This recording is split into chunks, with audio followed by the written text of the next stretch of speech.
Assalamualaikum warahmatullahi wabarakatuh. Salam sejahtera untuk kita semua. Semoga Tuhan Yang Maha Esa selalu melindungi kita dan memberkahi kesehatan kepada kita semua, serta semangat untuk terus belajar.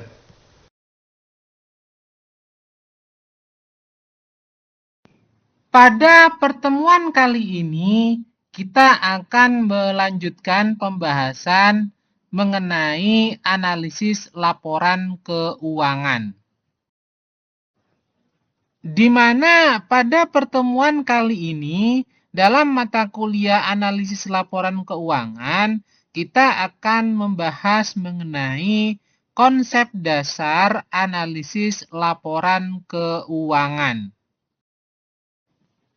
Adapun materi bahasan yang akan disampaikan dalam konsep dasar analisis laporan keuangan, ini akan kita mulai dari pengertian, tujuan, dan manfaat dilakukannya analisis laporan keuangan, lalu dilanjutkan dengan bahasan mengenai ruang lingkup dan teknik analisis laporan keuangan, dan dilanjutkan dengan materi yang berkenaan dengan komponen-komponen dalam analisis laporan keuangan. Lalu kita juga akan membahas mengenai batasan dan keterbatasan dalam analisis laporan keuangan, serta juga membahas pengaruh kebijakan akuntansi terhadap analisis laporan keuangan. Dan yang terakhir, kita akan membahas mengenai peran teknologi dalam melakukan analisis laporan keuangan. Sebagaimana kita ketahui bahwa analisis laporan keuangan ini merupakan proses menilai kondisi dan kinerja keuangan perusahaan dengan memeriksa laporan keuangan dan informasi yang terkait. Konsep ini tentunya bertujuan untuk mengubah data akuntansi menjadi sebuah informasi yang lebih bermakna bagi pengambil keputusan. Sehingga dengan demikian kita dapat memaknai bahwa analisis laporan keuangan ini merupakan proses yang sistematis untuk mengevaluasi, menginterpretasikan, dan membandingkan data keuangan yang terdapat dalam laporan keuangan perusahaan guna memperoleh informasi yang relevan mengenai kondisi keuangan, kinerja operasional, efisiensi pengelolaan sumber daya, tingkat resiko, serta prospek pertumbuhan perusahaan di masa mendatang. Nah, proses ini juga dilakukan dengan menggunakan berbagai teknik dan metode analisis, baik yang bersifat kuantitatif maupun yang bersifat kualitatif, sehingga akan menghasilkan informasi yang lebih bermakna daripada sekedar angka-angka yang tersaji dalam laporan keuangan. Sehingga dalam hal ini, konsep dari analisis laporan keuangan ini menekankan pada pemahaman yang menyeluruh terhadap kinerja dan posisi keuangan perusahaan, menggunakan data historis dan rasio keuangan untuk mendukung terhadap pengambilan keputusan yang lebih tepat dan strategis. Adapun komponen yang dianalisis dalam analisis laporan keuangan ini tentunya mencakup pada laporan laba rugi komprehensif, laporan posisi keuangan atau neraca, laporan perubahan ekuitas, laporan arus kas, dan juga catatan atas laporan keuangan untuk mendapatkan gambaran yang menyeluruh terkait dengan kondisi kinerja dan kondisi keuangan perusahaan. Nah, analisis laporan keuangan ini tidak hanya berfokus pada pengukuran laba saja, tetapi juga mencakup penilaian likuiditas, solvabilitas, profitabilitas, aktivitas, arus kas, struktur modal, serta stabilitas dan keberlanjutan usaha. Sehingga dengan demikian, analisis ini berfungsi sebagai alat evaluasi sekaligus sebagai alat perencanaan dalam pengelolaan perusahaan. Sehingga tujuan akhirnya dalam pelaksanaan analisis laporan keuangan ini adalah untuk membantu dalam pengambilan keputusan ekonomi yang rasional dan berbasis data oleh berbagai pihak, seperti manajemen dalam merumuskan strategi dan kebijakan perusahaan, investor dalam menentukan keputusan investasi, kreditor dalam menilai kelayakan pemberian kredit, serta pihak-pihak berkepentingan lainnya yang membutuhkan analisis dalam menilai kinerja dan tingkat resiko perusahaan. Ada 4 dasar prinsip analisis yang dapat dilakukan dalam melakukan analisis laporan keuangan, di mana prinsip dasar yang pertama adalah berkenaan dengan relevansi. Ini tentunya berhubungan dengan informasi yang dianalisis. Ini harus bermanfaat untuk pengambilan keputusan, artinya relevan terhadap keputusan yang akan diambil. Dan yang kedua yaitu terkait dengan komparabilitas, artinya analisis ini sering dilakukan dengan membandingkan laporan keuangan periode sebelumnya atau dengan perusahaan lainnya, sehingga analisis tersebut itu dapat dijadikan pijakan untuk membandingkan kinerja perusahaan dari periode sebelumnya atau dengan perusahaan lainnya. Dan prinsip berikutnya adalah berkenaan dengan konsistensi, di mana dalam melakukan analisis maka metode analisis yang dipergunakan ini harus konsisten agar hasil itu dapat diinterpretasikan dengan benar. Dan yang keempat yaitu berkenaan dengan materialitas, di mana dalam hal ini fokus pada informasi yang signifikan dan berdampak terhadap keputusan ekonomi.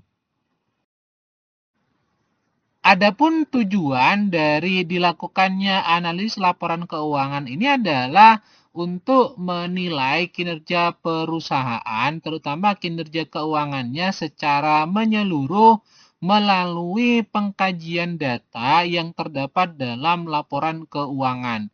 Hal ini dilakukan melalui analisis untuk dapat diketahui berapa tingkat profitabilitas dari kinerja perusahaan dalam menghasilkan laba, serta diukur kemampuan perusahaannya dalam memenuhi kewajiban baik itu jangka pendek maupun jangka panjangnya. Tentunya ini berhubungan dengan analisis likuiditas dan solvabilitasnya. Nah, selain itu juga berfungsi untuk menilai efisiensi penggunaan aset dalam mendukung kegiatan operasional perusahaan. Sehingga dalam hal ini, hasil analisis yang dilakukan tentunya dapat digunakan untuk memprediksi kondisi keuangan di masa yang akan datang, serta menjadi dasar yang penting dalam pengambilan keputusan ekonomi, baik oleh manajemen, investor, maupun pihak kreditur. Terkait dengan manfaat dilakukannya analisis laporan keuangan, maka dalam hal ini analisis laporan keuangan ini memberikan berbagai manfaat bagi pihak-pihak yang berkepentingan terhadap perusahaan. Tentunya bagi manajemen, analisis laporan keuangan ini akan membantu dalam mengevaluasi kinerja perusahaan, mengidentifikasi kelemahan dan kekuatan keuangan, serta menjadi dasar dalam penyusunan strategi dan perencanaan ke depannya. Sedangkan bagi investor, analisis laporan keuangan ini tentunya bermanfaat untuk menilai tingkat keuntungan dan risiko investasi, sehingga dapat menentukan terhadap keputusan untuk membeli, menahan, atau menjual saham yang dimilikinya. Dan untuk kreditor, analisis laporan keuangan ini biasanya digunakan untuk menilai kemampuan perusahaan dalam memenuhi kewajiban pembayaran utangnya. Sedangkan bagi pemerintah dan pihak eksternal lainnya, analisis laporan keuangan ini tentunya berguna untuk menilai kepatuhan terhadap peraturan, kewajaran dalam pembayaran pajak, serta stabilitas dan kontribusi perusahaan terhadap perekonomian Indonesia. Dengan demikian, maka analisis laporan keuangan ini tentunya berperan penting dalam mendukung pengambilan keputusan ekonomi yang tepat dan rasional. Berikutnya adalah terkait dengan ruang lingkup dan teknik analisis laporan keuangan, di mana Analisis laporan keuangan ini mencakup terhadap berbagai aspek yang berkaitan dengan kondisi keuangan, kinerja perusahaan, dan prospek perusahaan ke depannya. Nah, secara umum terkait dengan ruang lingkup dari analisis laporan keuangan ini meliputi beberapa teknik analisis, yaitu yang berhubungan dengan analisis kinerja atau performance analisis, ada juga yang kaitannya dengan analisis struktur dan risiko keuangan, analisis likuiditas dan arus kas, analisis pertumbuhan, analisis strategi dan penciptaan nilai, dan juga analisis prediktif dan pengendalian. Dan untuk setiap teknik analisis ini tentunya akan saling melengkapi dalam memberikan gambaran menyeluruh bagi kesehatan dan keberlanjutan usaha perusahaan tersebut. Kalau kita jabarkan satu persatu mengenai ruang lingkup dan teknik analisis laporan keuangan, maka yang pertama adalah berhubungan dengan analisis kinerja atau performance analysis, di mana analisis kinerja ini dilakukan untuk mengevaluasi sejauh mana perusahaan itu mampu untuk menghasilkan laba secara efektif dan efisien, sekaligus juga untuk mengelola sumber daya yang dimiliki. Nah, analisis kinerja ini tentunya membantu untuk menilai kinerja operasional perusahaan, produktivitas aset, serta kontribusi setiap unit usaha terhadap profitabilitas perusahaan secara keseluruhan. Nah, terkait dengan analisis kinerja ini, ada 3 aspek analisis yang biasa dilakukan, yaitu yang pertama adalah analisis profitabilitas, di mana ini bertujuan untuk menilai kemampuan perusahaan dalam menghasilkan laba dari operasi dan modal yang dimiliki. Nah, indikator terkait dengan analisis profitabilitas ini biasanya berhubungan dengan gross profit margin, operating profit margin, net profit margin, ROA, dan ROI atau return on equity. Nah, tujuan dilakukannya analisis profitabilitas ini tentunya adalah untuk mengukur tingkat keuntungan yang diperoleh perusahaan dan juga menilai efisiensi operasional dan serta mengevaluasi efektivitas penggunaan aset dan modal yang dimiliki oleh perusahaan dalam menghasilkan laba. Dan yang kedua terkait dengan analisis kinerja ini adalah analisis aktivitas atau efisiensi. Nah, ini merupakan analisis untuk menilai mengenai efektivitas perusahaan dalam menggunakan aset dan sumber daya yang dimilikinya. Nah, indikator yang biasanya dipergunakan dalam analisis aktivitas ini adalah berhubungan dengan inventory turnover atau perputaran persediaan, ada juga perputaran piutang, dan juga ada perputaran total aset serta perputaran modal kerja. Nah, tujuan dilakukannya analisis aktivitas ini adalah untuk menilai kecepatan perputaran aset dan modal kerja serta mengidentifikasi terhadap potensi pemborosan atau penggunaan sumber daya yang kurang optimal. Dan yang berikutnya adalah analisis DuPont, di mana ini untuk mengurai ROI-nya atau return on equity-nya menjadi komponen untuk mengetahui sumber perubahan laba. Dan indikator yang biasanya dipergunakan dalam analisis DuPont ini adalah profit margin atau margin laba, aset turnover atau perputaran aset, dan juga penggunaan utang. Nah, tujuan dilakukannya analisis DuPont ini adalah untuk mengetahui faktor yang mempengaruhi terhadap ROI-nya atau return on equity-nya. Ini tentunya berhubungan dengan efisiensi, aset, dan leverage-nya. Dan juga bertujuan untuk menganalisis keseimbangan antara profitabilitas, efisiensi, dan resiko finansial. Nah, itulah beberapa teknik analisis yang berhubungan dengan analisis kinerja atau performance analysis. Yang berikutnya adalah terkait dengan analisis struktur dan resiko keuangan, di mana analisis struktur dan resiko keuangan ini merupakan proses untuk menilai mengenai komposisi pendanaan perusahaan antara utang dan ekuitas, serta mengukur resiko keuangan yang dihadapi. Nah, analisis ini tentunya membantu mengetahui kemampuan perusahaan dalam memenuhi kewajiban jangka panjangnya dan menilai ketergantungan pada utang serta mengevaluasi terhadap stabilitas struktur modal.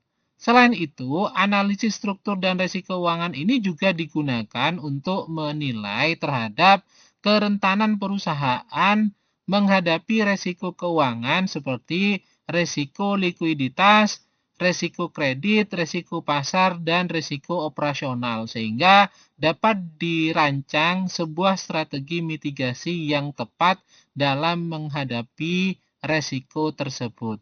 Nah, ada beberapa teknik analisis yang dipergunakan dalam menganalisis struktur dan resiko keuangan ini, yaitu yang pertama adalah analisis solvabilitas atau analisis leverage.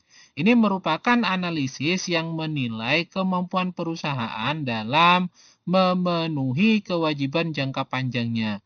Nah, indikator yang biasa dipergunakan dalam analisis solvabilitas ini adalah debt to asset ratio, debt to equity ratio, serta times interest earned.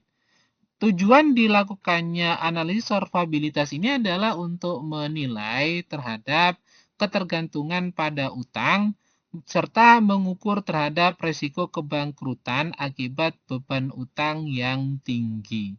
Nah, analisis yang lain yang dipergunakan dalam analisis struktur dan risiko keuangan ini adalah analisis struktur modal, di mana ini merupakan analisis yang digunakan untuk menilai komposisi pendanaan antara utang dan ekuitasnya. Nah, biasanya indikator yang dipergunakan itu adalah proporsi utang jangka panjang, biaya modal, dan juga stabilitas struktur keuangan jangka panjang. Nah, tujuan dilakukannya analisis struktur modal ini adalah untuk menentukan struktur modal yang optimal serta memastikan stabilitas keuangan dan kapasitas pendanaannya. Dan yang berikutnya terkait dengan analisis struktur dan resiko keuangan yang dipergunakan yaitu adalah menggunakan analisis resiko keuangan, di mana ini dipergunakan untuk mengidentifikasi dan mengevaluasi mengenai resiko finansial yang dihadapi oleh perusahaan. Indikator yang biasa dipergunakan itu adalah risiko likuiditas, risiko kredit, risiko pasar, serta risiko operasional. Nah, tujuan dilakukannya analisis risiko keuangan ini atau risiko finansial ini adalah untuk mengukur mengenai tingkat kerentanan keuangan serta menentukan strategi mitigasi risiko untuk meminimalkan terhadap potensi kerugian. Analisis berikutnya yang dapat dipergunakan dalam teknik analisis laporan keuangan yaitu analisis likuiditas dan arus kas, di mana analisis likuiditas dan arus kas ini merupakan proses evaluasi yang digunakan untuk menilai mengenai kemampuan perusahaan dalam memenuhi kewajiban jangka pendek serta menilai kualitas kas yang dihasilkan dari kegiatan operasional, kegiatan investasi, dan kegiatan pendanaan. Nah, analisis ini tentunya dipergunakan untuk membantu mengukur likuiditas perusahaan dan memastikan kecukupan kas untuk membayar utang lancarnya, serta menilai kualitas laba, serta juga menilai kemampuan perusahaan dalam melakukan ekspansi, membayar dividen, dan melunasi utang jangka panjangnya.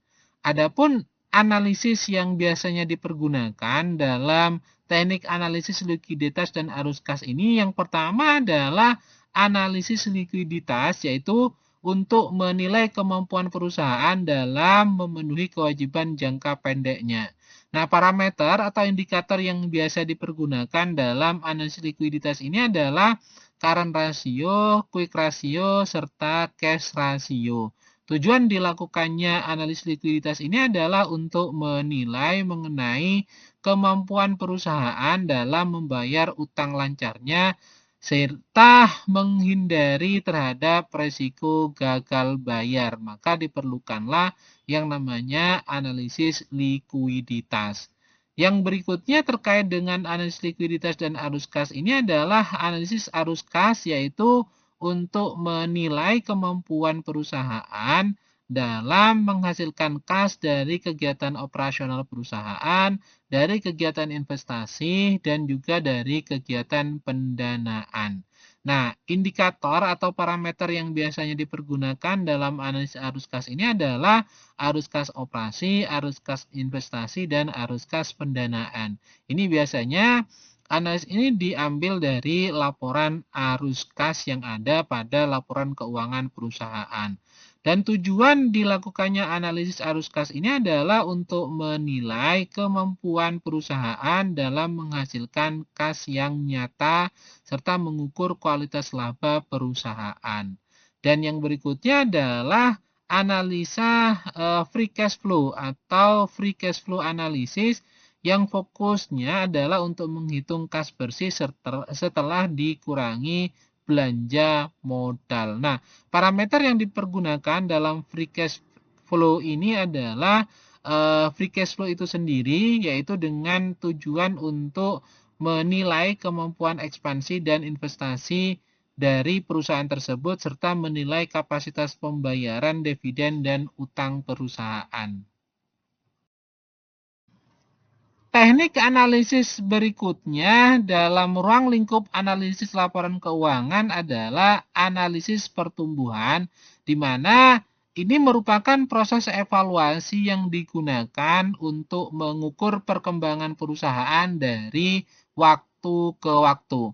Nah, analisis ini menilai pertumbuhan penjualan, laba, aset, dan kontribusi dari masing-masing lini usaha atau masing-masing wilayah, sehingga perusahaan dapat mengidentifikasi pola pertumbuhan dan menentukan segmen yang paling menguntungkan serta merumuskan strategi ekspansi yang tepat ke depannya.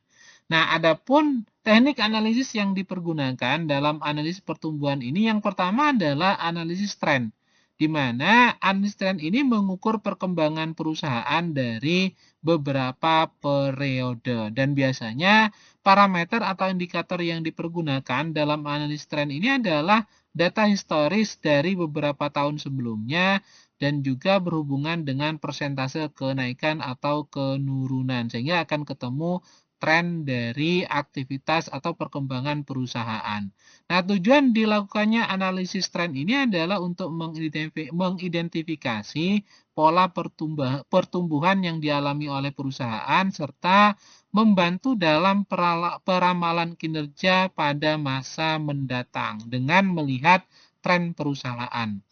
Dan analisis berikutnya yang dipergunakan dalam analisis pertumbuhan itu adalah growth rate analysis, yaitu untuk menilai mengenai tingkat pertumbuhan perusahaan secara kuantitatif. Nah, biasanya indikator yang dipergunakan ini adalah pertumbuhan penjualan, pertumbuhan laba, pertumbuhan aset, ataupun annual growth rate-nya, serta compound annual growth rate-nya atau CAGR.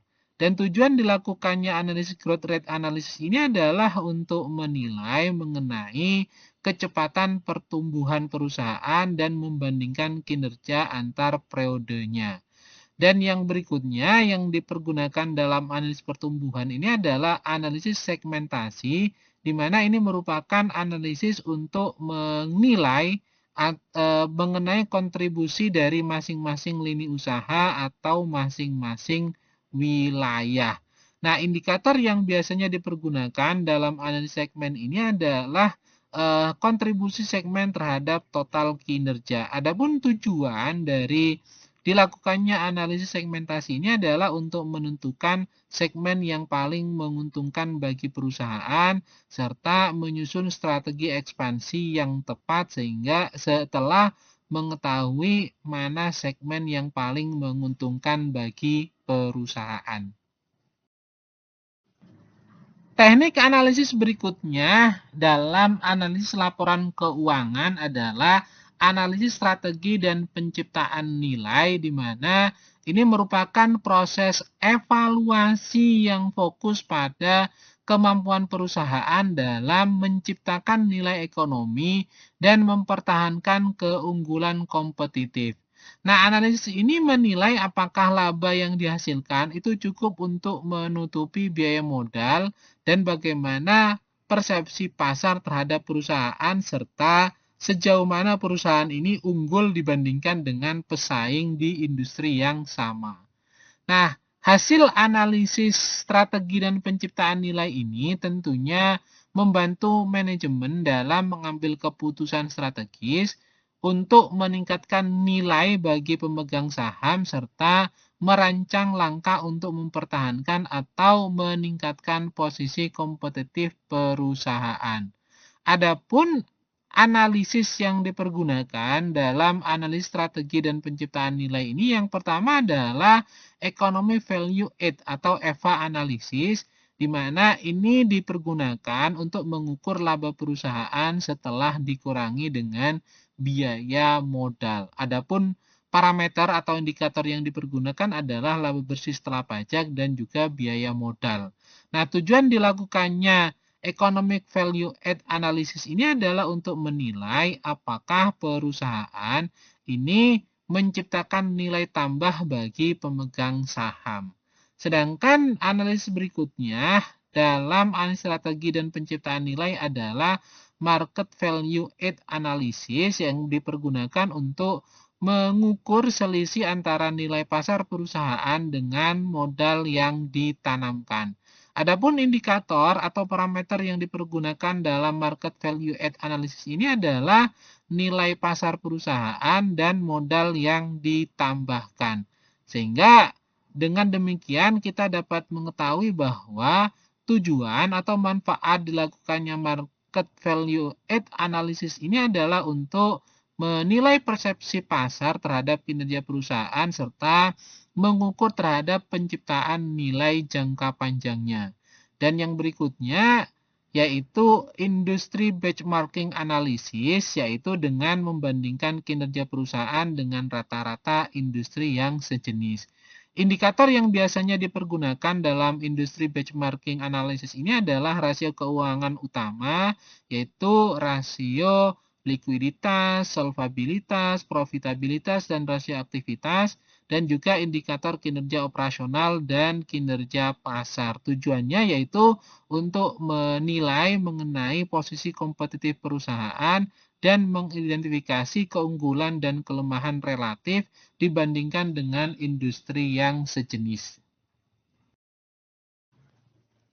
Analisis berikutnya dalam ruang lingkup analisis laporan keuangan adalah analisis prediktif dan pengendalian, di mana ini merupakan proses analisis yang bertujuan untuk memperkirakan kondisi keuangan perusahaan di masa depan serta memastikan kinerja perusahaan itu tetap sesuai dengan rencana dan target yang telah ditetapkan.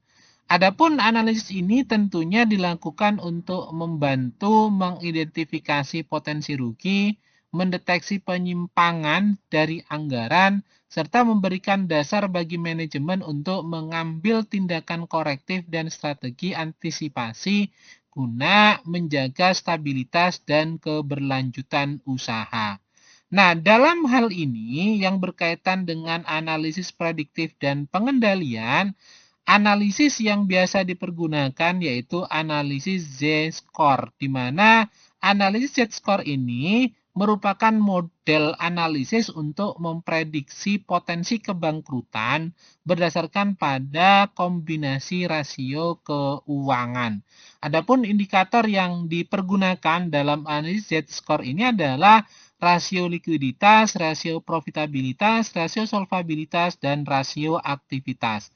Sehingga dari sini dapat kita ketahui bahwa tujuan dilakukannya analisis Z-score ini adalah untuk mengukur potensi financial distress-nya atau potensi kebangkrutan dari perusahaan tersebut serta memberikan peringatan dini terhadap adanya resiko kebangkrutan yang mungkin terjadi pada perusahaan tersebut. Dan analisis berikutnya yang dipergunakan dalam analisis prediktif dan pengendalian ini adalah analisis break even atau titik impas, di mana analisis ini merupakan analisis untuk menentukan tingkat penjualan minimum agar perusahaan tidak mengalami yang namanya kerugian.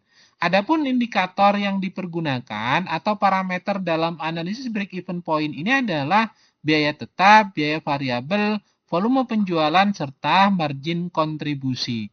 Nah, tujuan dilakukannya analisis break-even point ini adalah untuk menentukan target penjualan minimum yang harus diperoleh oleh perusahaan, serta mengukur margin of safety-nya atau tingkat keamanan usaha. Dan yang berikutnya yaitu analisis varian. Analisis varian ini tentunya dipergunakan untuk membandingkan anggaran dengan realisasi kinerja. Sehingga indikator yang dipergunakan dalam analisis varian ini adalah anggaran atau budget, realisasi aktual, serta varian atau selisihnya. Nah, ini dilakukan untuk mengidentifikasi adanya penyimpangan kinerja dan mengevaluasi efektivitas manajemen. Dan yang berikutnya yang dipergunakan dalam analisis prediktif dan pengendalian ini adalah analisis sensitivitas analisis, yaitu yang dipergunakan untuk mengukur dampak perubahan variabel tertentu terhadap laba atau arus kas. Indikator atau parameter yang dipergunakan dalam analisis sensitivitas ini adalah perubahan harga, perubahan biaya, serta perubahan volume penjualan. Adapun analisis ini dilakukan untuk membantu dalam perencanaan skenario serta mengukur terhadap tingkat resiko bisnis.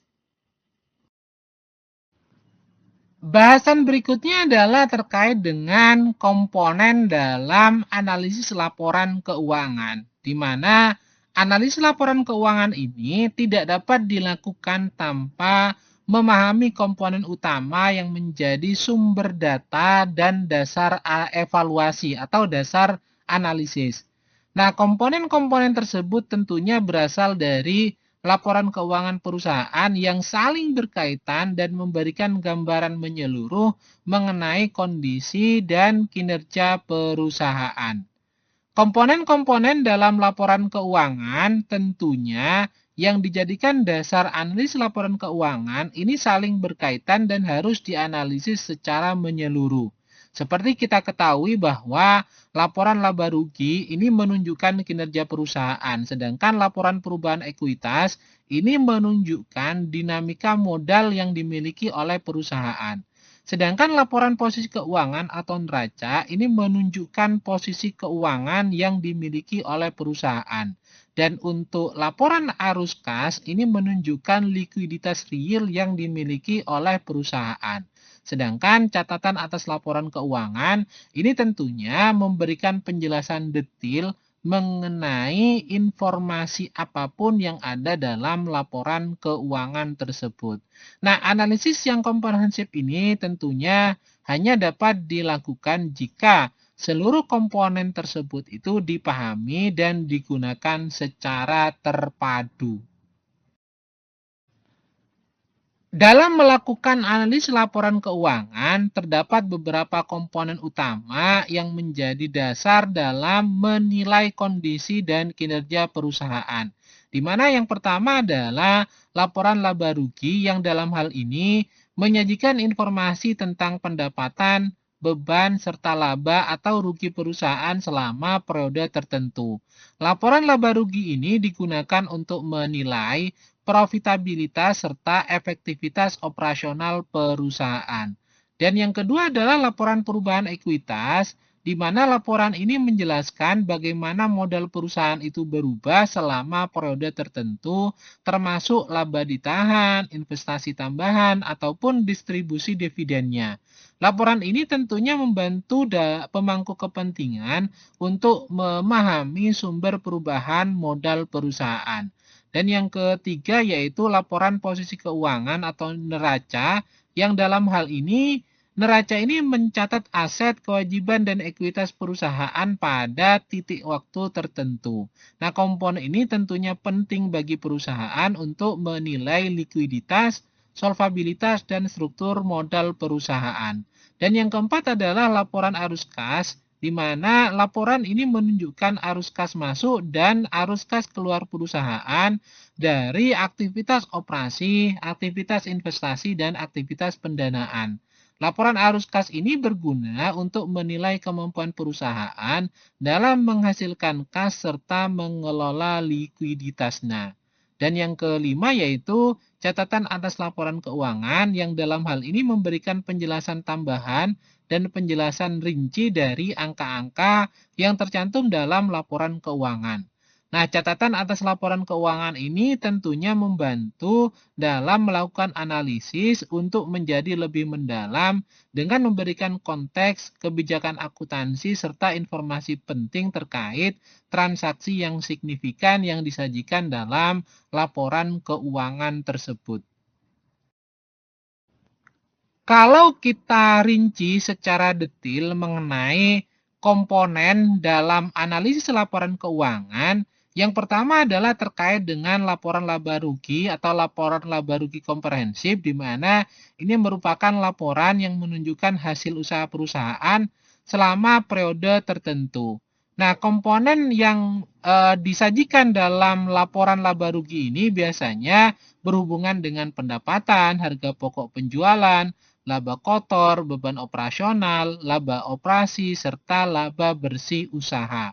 Nah, peran dalam analisis terkait dengan laporan laba rugi ini adalah untuk mengukur profitabilitas perusahaan, menilai efisiensi biaya, serta menganalisis pertumbuhan laba yang diperoleh oleh perusahaan.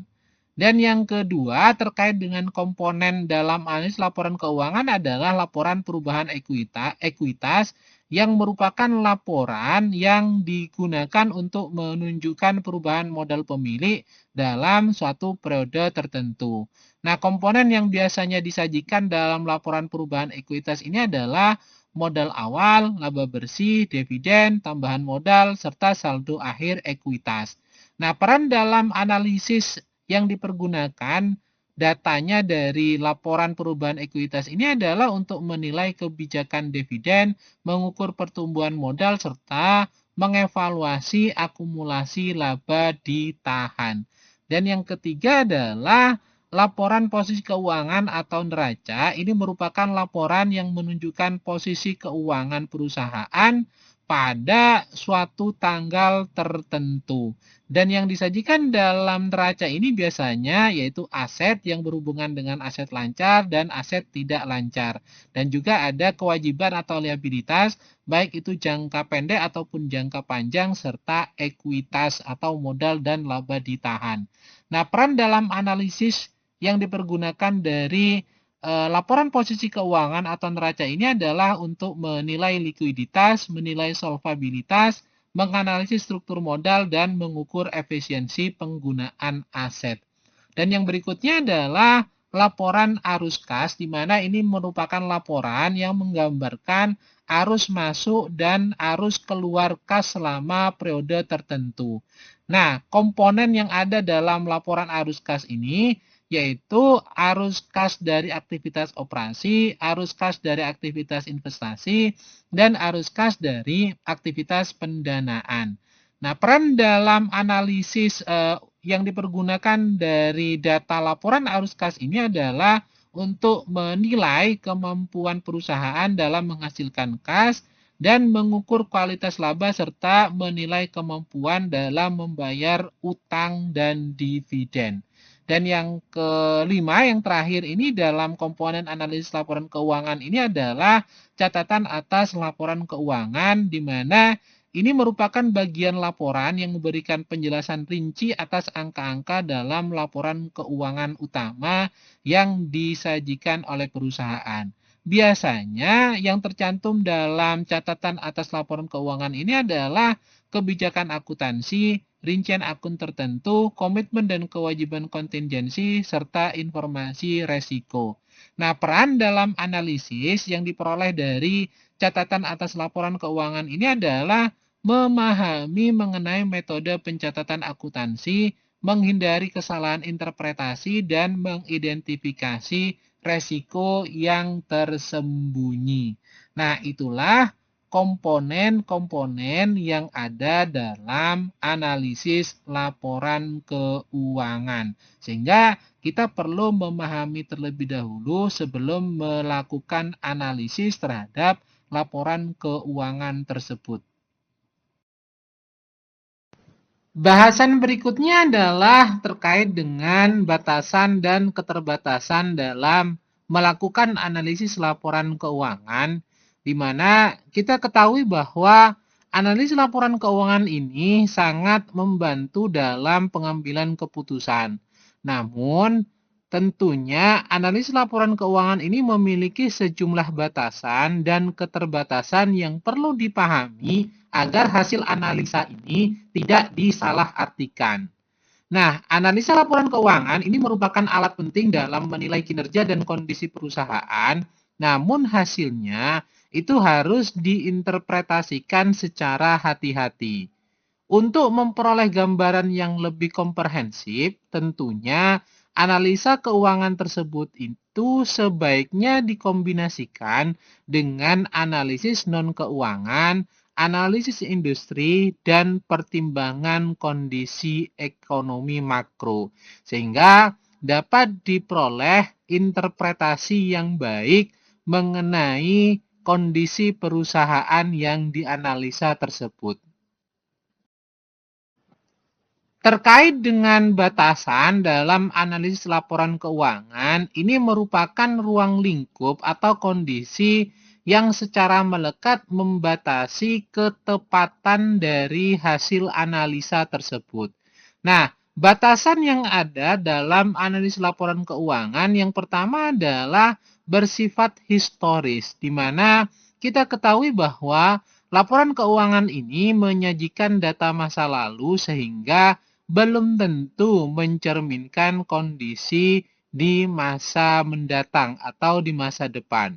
Dan batasan yang kedua adalah terkait dengan konsep atau prinsip akuntansi, artinya didasarkan pada prinsip akuntansi yang berlaku. Sebagaimana kita ketahui bahwa penyusunan laporan keuangan ini tentunya mengikuti standar akuntansi tertentu yang ditetapkan oleh IAI. Nah, yang memungkinkan itu pasti adanya perbedaan metode, misalnya dalam hal ini adalah metode penyusutan ataupun metode penilaian persediaan, sehingga ini menjadi batasan dalam melakukan analisis laporan keuangan ketika terjadi yang namanya perbedaan metode dalam penerapan standar akuntansi. Dan yang ketiga adalah menggunakan estimasi dan asumsi, karena beberapa angka itu tentunya disusun berdasarkan pada taksiran manajemen. Contoh misalnya terkait dengan penyisian piutang, umur manfaat aset, dan lain sebagainya. Ini didasarkan pada estimasi atau asumsi yang dibuat oleh manajemen perusahaan. Dan yang keempat yaitu tidak mencerminkan faktor non-keuangan. Artinya faktor seperti kualitas manajemen, reputasi perusahaan, loyalitas pelanggan, dan kondisi pasar ini tidak sepenuhnya terlihat dalam angka-angka yang disajikan dalam laporan keuangan, sehingga analisa laporan keuangan tersebut itu tidak mencerminkan terhadap faktor non-keuangan. Sedangkan terkait dengan keterbatasan dalam analisis laporan keuangan, ini merupakan hambatan atau kelemahan yang dapat mempengaruhi terhadap ketepatan interpretasi dari hasil analisis yang dilakukan. Nah, apa saja yang ada dalam keterbatasan analisis laporan keuangan tersebut? Yang pertama adalah terkait dengan inflasi dan perubahan nilai uang, di mana pada umumnya laporan ini disusun berdasarkan pada biaya historis sehingga tidak selalu mencerminkan terhadap nilai real pada saat itu atau yang berhubungan dengan nilai pasar pada saat itu. Nah, ini karena dipengaruhi oleh inflasi dan perubahan nilai uang yang menjadi keterbatasan dalam analisis laporan keuangan. Keterbatasan yang kedua yaitu kemungkinan adanya manipulasi atau window dressing, di mana dalam hal ini ada kemungkinan pihak manajemen itu dapat melakukan kebijakan tertentu untuk memperbaiki tampilan laporan keuangan tanpa memperbaiki kondisi realnya, sehingga yang tercantum dalam laporan keuangan itu adalah laporan keuangan yang dimanipulasi. Nah, keterbatasan berikutnya yaitu terkait dengan adanya perbedaan kebijakan akuntansi antar perusahaan yang tentunya dalam hal ini menyulitkan perbandingan jika perusahaan itu menggunakan metode akuntansi yang berbeda. Karena kita ketahui dalam prinsip akuntansi atau metode akuntansi itu ada beberapa metode yang dapat dijalankan oleh perusahaan dan itu diperkenankan. Nah, ketika salah satu perusahaan menerapkan metode A misalnya, sedangkan perusahaan yang lain menerapkan metode B yang sama-sama diperkenankan oleh standar akuntansi keuangan, maka tentunya perbedaan kebijakan akuntansi antar perusahaan tersebut itu akan menyulitkan dalam melakukan interpretasi pada saat melakukan perbandingan hasil kinerja antar kedua perusahaan tersebut. Dan yang berikutnya terkait dengan keterbatasan dalam analisis laporan keuangan adalah tidak menunjukkan kondisi secara menyeluruh karena kita ketahui bahwa analisis rasio yang ada dalam analisis laporan keuangan ini hanya memberikan indikator, bukan gambaran lengkap tentang kesehatan perusahaan. Maka diperlukanlah yang namanya analisis secara menyeluruh, tidak hanya pada satu faktor analisis rasio saja. Dan yang terakhir, yang kelima, terkait dengan keterbatasan dalam analisis laporan keuangan adalah adanya ketergantungan pada data yang disajikan. Karena jika data kurang lengkap atau kurang transparan, maka ini akan menyebabkan hasil analisis juga kurang akurat. Nah, itulah beberapa keterbatasan yang ada dalam analisis laporan keuangan. Pembahasan berikutnya adalah terkait dengan pengaruh kebijakan akuntansi terhadap analisis laporan keuangan, di mana kita ketahui bahwa kebijakan akuntansi ini merupakan prinsip atau dasar atau konversi atau aturan dan praktek yang digunakan oleh perusahaan dalam menyusun dan menyajikan laporan keuangan.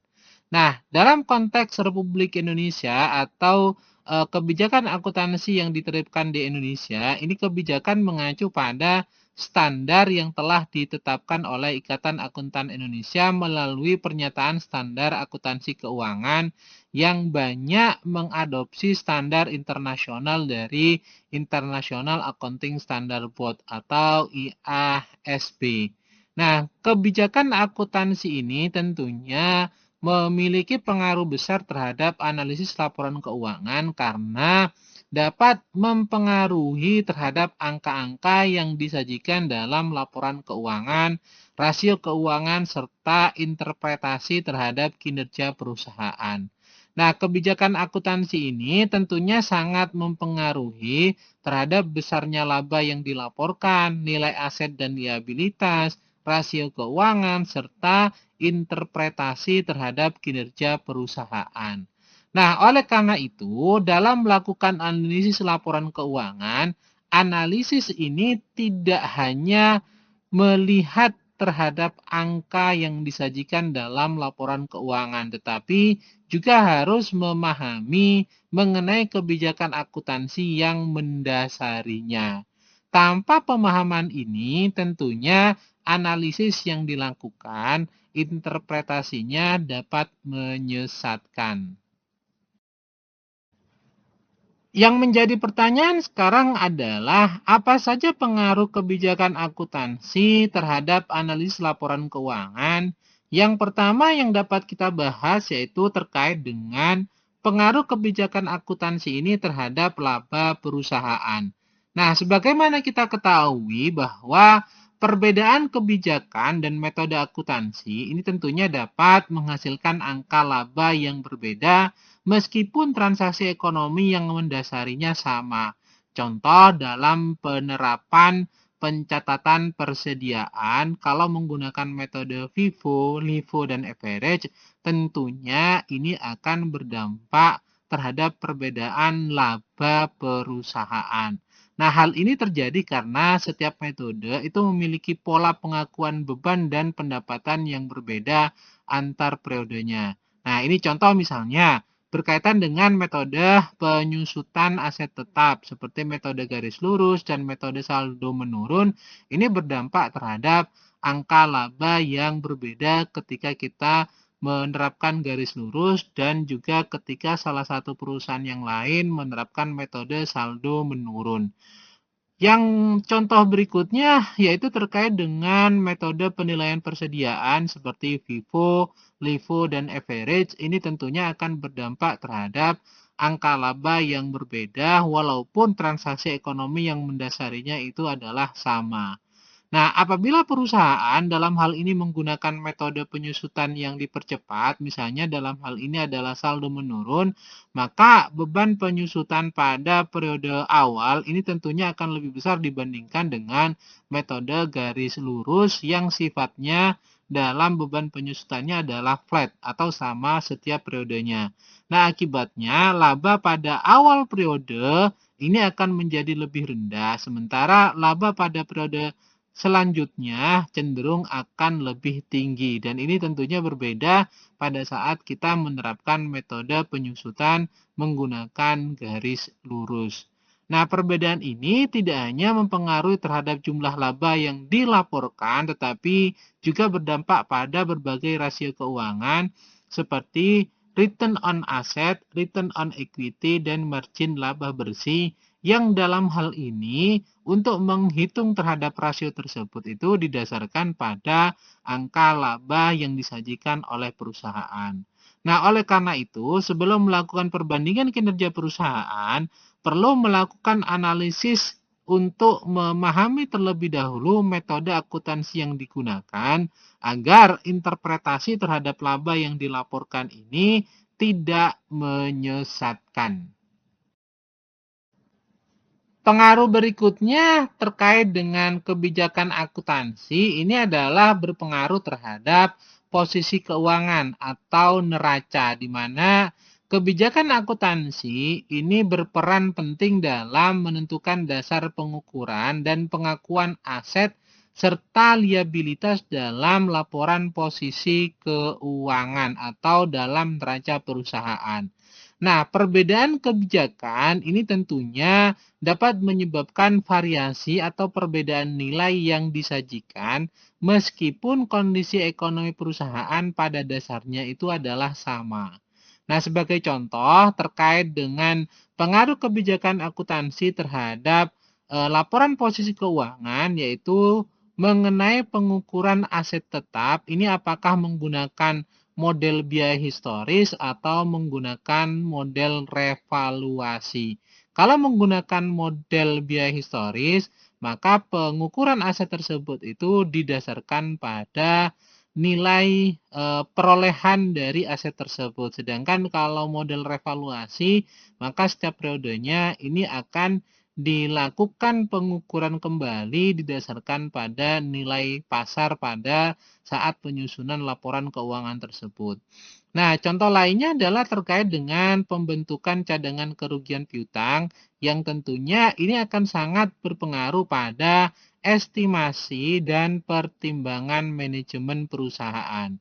Nah, perbedaan dalam metode maupun estimasi tersebut itu tentunya akan mempengaruhi terhadap jumlah total aset yang dilaporkan, besarnya ekuitas perusahaan, serta rasio keuangan yang dijadikan dasar dalam analisis khususnya yang berkaitan dengan rasio solvabilitas seperti debt to equity ratio karena ini berhubungan dengan nilai likuiditas atau nilai liabilitas yang dimiliki oleh perusahaan. Dengan demikian, analisis ini perlu memahami terlebih dahulu dasar pengukuran yang digunakan oleh perusahaan agar dapat menilai posisi keuangan secara lebih objektif dan melakukan perbandingan antar perusahaan itu secara tepat. Pengaruh berikutnya terkait dengan kebijakan akuntansi terhadap analisis laporan keuangan adalah berpengaruh terhadap arus kas. Di mana kita ketahui meskipun laporan arus kas ini umumnya dianggap lebih objektif dibandingkan dengan laporan laba rugi karena berbasis pada transaksi kas yang nyata, kebijakan akuntansi ini tetap dapat mempengaruhi terhadap penyajian dan interpretasinya. Nah, beberapa kebijakan tertentu ini dapat berdampak pada klasifikasi arus kas, apakah suatu transaksi ini dicatat sebagai arus kas dari aktivitas operasi, aktivitas investasi, ataupun aktivitas pendanaan. Perbedaan klasifikasi ini tentunya dapat mempengaruhi terhadap analisis yang dilakukan terhadap kinerja operasional dan struktur keuangan perusahaan. Selain itu, perubahan kebijakan akuntansi ini juga dapat mempengaruhi terhadap persepsi analisis terhadap kualitas laba, yaitu sejauh mana laba yang dilaporkan ini didukung oleh arus kas yang kuat.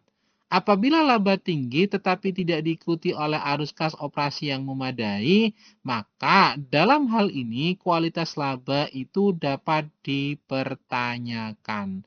Karena apa? Karena laba yang diperoleh oleh perusahaan yang nilainya tinggi tapi tidak didukung oleh adanya arus kas yang baik. Oleh karena itu, dalam melakukan analisis, arus kas ini perlu dievaluasi secara bersamaan dengan kebijakan akuntansi yang diterapkan agar diperoleh gambaran yang lebih komprehensif mengenai kinerja perusahaan tersebut. Pengaruh kebijakan akuntansi berikutnya yang masih kaitannya dengan analis laporan keuangan adalah dampak kebijakan akuntansi tersebut itu terhadap analisis rasio keuangan. Di mana kita ketahui rasio keuangan ini dihitung dari angka-angka yang disajikan dalam laporan keuangan sehingga setiap perubahan atau perbedaan kebijakan akuntansi ini tentunya dapat mempengaruhi terhadap hasil analisis yang dilakukan. Contoh misalnya terkait dengan perbedaan kebijakan akuntansi yang dapat berdampak terhadap rasio keuangan yaitu rasio likuiditas. Ini tentunya berhubungan dengan kemampuan perusahaan dalam memenuhi kewajiban jangka pendeknya.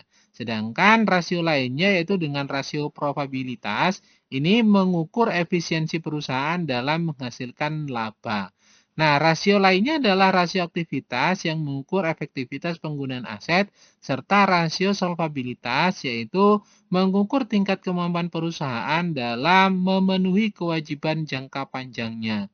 Nah, ketika ada perbedaan kebijakan akuntansi yang diterapkan, maka tentunya akan berdampak terhadap analisis rasio keuangan tersebut. Akibatnya, dua perusahaan yang memiliki kinerja ekonomi yang sama dapat tampak berbeda jika menggunakan kebijakan akuntansi yang berbeda. Oleh karena itu, analisis ini dalam melakukan analisis laporan keuangan ini harus mempertimbangkan kebijakan akuntansi yang diterapkan agar interpretasi rasio keuangan ini lebih akurat dan relevan sehingga harus memahami terlebih dahulu kebijakan akuntansi yang diterapkan oleh perusahaan tersebut, apalagi pada saat melakukan analisis perbandingan terhadap dua perusahaan atau lebih. Pengaruh kebijakan akuntansi berikutnya terhadap analisis laporan keuangan adalah adanya potensi manajemen laba atau earning management, di mana kita ketahui bahwa manajemen perusahaan ini memiliki ruang pertimbangan atau adjustment dalam pemilihan kebijakan akuntansi maupun estimasi yang digunakan. Nah, jika pengawasan internal dan eksternal ini kurang ketat, hal ini tentunya dapat membuka peluang terjadinya manajemen laba, yaitu pengaturan laba untuk tujuan tertentu seperti menarik minat investor atau pemegang saham, memenuhi target kinerja yang ditetapkan oleh manajemen, dan menghindari adanya pelanggaran terhadap perjanjian utang atau covenant. Nah, untuk itu, analisis itu perlu menelaah terlebih dahulu secara cermat mengenai catatan atas laporan keuangan yang dalam hal ini menjelaskan kebijakan dan asumsi yang digunakan. Selain itu juga menelaah masalah perubahan kebijakan akuntansi dari periode sebelumnya dan analisis serta dampak perubahan kebijakan akuntansi tersebut agar dapat menilai apakah laba yang dilaporkan ini mencerminkan kinerja ekonomi sebenarnya atau dipengaruhi oleh manajemen laba yang dilakukan oleh manajemen perusahaan dalam pemilihan kebijakan akuntansi yang tentunya pada akhirnya berdampak terhadap analisis laporan keuangan yang dilakukan. Pengaruh kebijakan akuntansi berikutnya terhadap analisis laporan keuangan adalah terkait dampak perubahan kebijakan akuntansi secara umum, di mana kita ketahui bahwa perubahan kebijakan akuntansi ini dapat memberikan dampak yang signifikan terhadap tren kinerja perusahaan. Nah, dalam hal ini, agar laporan keuangan ini tetap disajikan secara transparan dan dapat dibandingkan, maka International Financial Reporting Standard atau IFRS ini mewajibkan perusahaan untuk mengungkapkan perubahan kebijakan akuntansi secara jelas dalam catatan atas laporan keuangan. Selain itu, juga menyajikan kembali angka-angka sebelumnya jika itu memungkinkan sehingga tren kinerja antar periode itu tetap dapat dianalisis secara konsisten.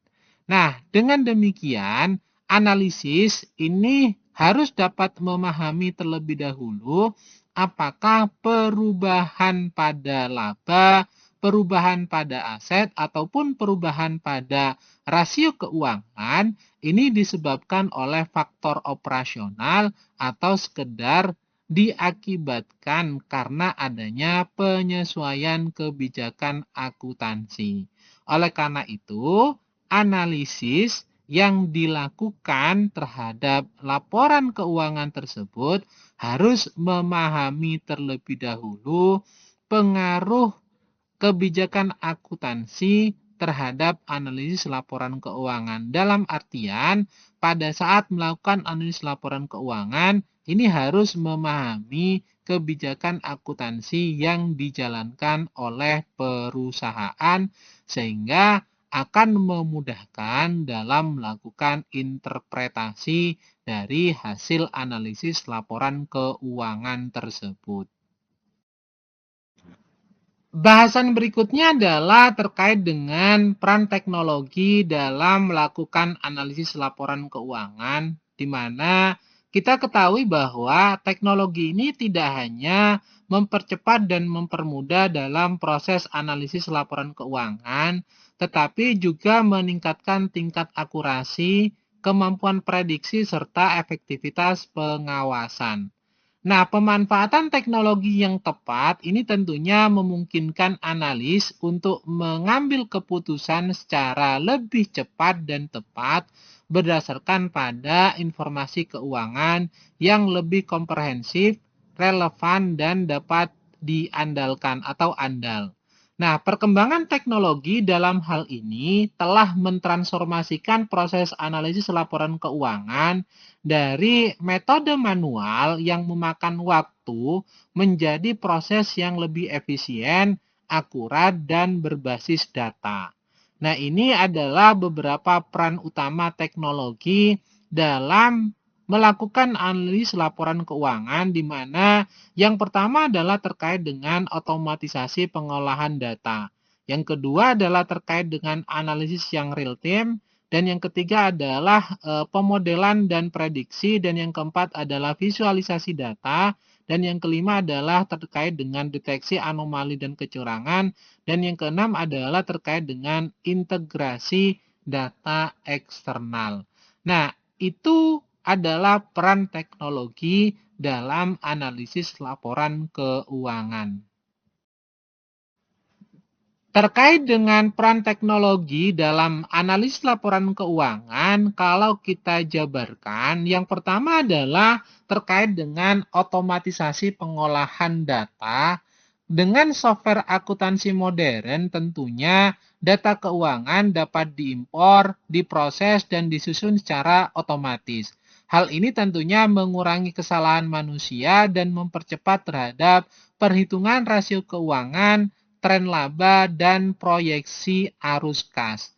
Nah, selain itu, peran yang lain dari teknologi adalah analisis yang real time, di mana teknologi ini memungkinkan pemantauan kinerja perusahaan secara real time, misalnya menggunakan sistem ERP, Enterprise Resources Planning, di mana ini tentunya dapat memberikan laporan keuangan yang selalu diperbaharui, sehingga analis ini bisa segera menilai dampak keputusan bisnis tanpa menunggu laporan triwulan ataupun laporan tahunan. Dan peran lainnya terkait dengan teknologi ini adalah berkaitan dengan pemodelan dan prediksi, di mana alat berbasis teknologi seperti software analitik dan AI ini tentunya memungkinkan prediksi tren keuangan masa depan menggunakan data historis. Nah, hal ini tentunya berguna untuk membuat proyeksi arus kas dan kebutuhan modal dan juga analisis resiko kredit serta evaluasi skenario investasi. Peran teknologi lainnya dalam analisis laporan keuangan adalah berkaitan dengan visualisasi data, di mana teknologi ini menyediakan kemampuan visualisasi laporan keuangan yang lebih interaktif, seperti dashboard dan grafik tren rasio keuangan, dan visualisasi ini tentunya mempermudah dalam pemahaman pola kinerja dan mempermudah komunikasi hasil analisis kepada pihak manajemen ataupun kepada pihak investor.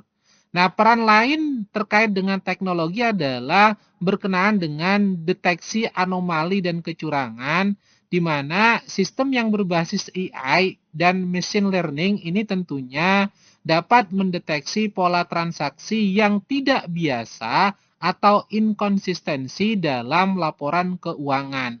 Sehingga ini akan membantu auditor dan analis untuk menemukan potensi kesalahan atau adanya manajemen laba lebih cepat. Dan yang terakhir terkait dengan peran teknologi dalam analisis laporan keuangan ini adalah berkenaan dengan integrasi data eksternal. Di mana kita ketahui teknologi ini memudahkan integrasi data internal perusahaan dengan data eksternal seperti data pasar, kurs valuta asing, ataupun indikator industri. Nah, integrasi inilah memberikan konteks yang lebih luas dalam menilai kinerja keuangan perusahaan. Nah, itulah beberapa peran teknologi dalam melakukan analisis laporan keuangan. Sebagai penutup, pada pertemuan kali ini, untuk lebih memudahkan dalam mempelajari dan memahami kembali mengenai konsep dasar analisis laporan keuangan, maka materi dapat di-download pada link yang telah tersedia. Mungkin itu dulu paparan yang dapat saya sampaikan. Mudah-mudahan dapat dipahami dengan baik. Bila ada hal yang kurang berkenan, saya mohon maaf sebesar-besarnya. Saya akhiri, wabillahi taufik wal hidayah. Wassalamualaikum warahmatullahi wabarakatuh. Jangan lupa untuk selalu menjalankan pola hidup sehat dan bersih. Semoga Tuhan Yang Maha Esa selalu menganugerahkan kesehatan kepada kita semua. Amin. Terima kasih.